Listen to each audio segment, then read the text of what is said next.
हे आपल्या सगळ्यांना माहिती आहे की नगरपालिका, जिल्हा परिषद, महानगरपालिकेच्या निवडणुका झाल्या आणि या निवडणुकामध्ये भरभरून यश सोलापूर जिल्ह्यातल्या जनतेनं भारतीय जनता पक्षाला दिलं.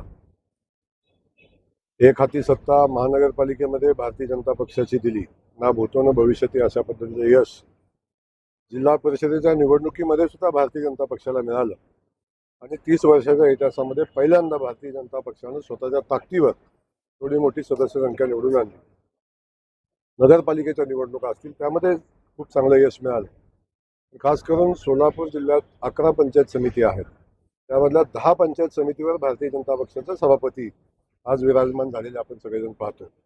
आणि एवढं मोठं यश मिळाल्यानंतर आपल्या कार्यकर्त्यांचं, मतदारांचं आणि खास करून निवडून आलेल्या सगळ्या सदस्यांचं अभिनंदन करावं, त्यांचा सत्कार करावा म्हणून महाराष्ट्राचे मुख्यमंत्री माननीय देवेंद्र फडणवीस साहेब 28 तारखेला सोलापूरमध्ये येत आहेत आणि त्यावेळी कार्यकर्त्यांचा मेळावा आणि नवीन निवडून आलेल्या पदाधिकाऱ्यांचा सत्कार असा सोहळा या ठिकाणी आयोजित केलेला आहे. आणि त्या सोहळ्याच्या तयारी संदर्भातली आपली आजची बैठक होती. ती बैठक या ठिकाणी झाली. सगळे नगरसेवक, सगळे जिल्हा परिषद सदस्य, सगळे सभापती, आमचे सगळे नेते या बैठकीला उपस्थित होते आणि एक चांगला आणि एक मोठा आनंदोत्सव साजरा व्हावा या पद्धतीचं नियोजन करण्याची आजची बैठक. तो खरं राज्य सरकारी कर्मचाऱ्यांचं आंदोलन सुरू आहे, त्याच्यामुळे 10वी-12वीच्या परीक्षांचा निकाल उशिरा लागण्याची शक्यता व्यक्त केली जाते. आरोग्याच्या समस्या निर्माण होत आहेत.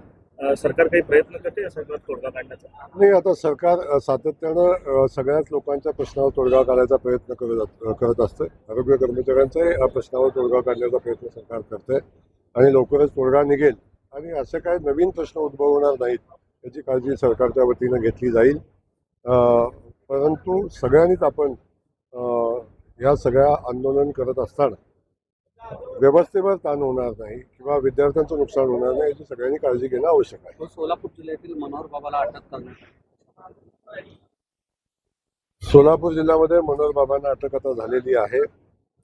त्यांच्या अनेक कारनामे आता समोर येत आहेत. आपण खरात बाबांचा प्रताप पाहता पाहता आता दुसऱ्या बाबांचा प्रताप आपण पाहतोय. असे अनेक बंधुबाबा सध्या महाराष्ट्रामध्ये आहेत.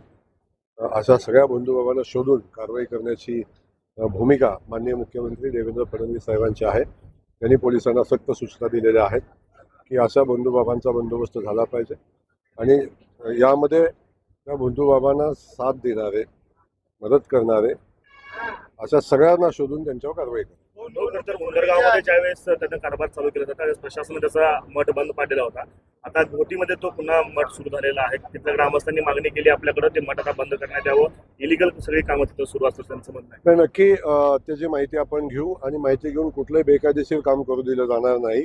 असं जर बेकायदेशीर असेल तर नक्की त्याचं काम थांबवलं जाईल आणि कारवाई पण केली जाईल. पुण्यामध्ये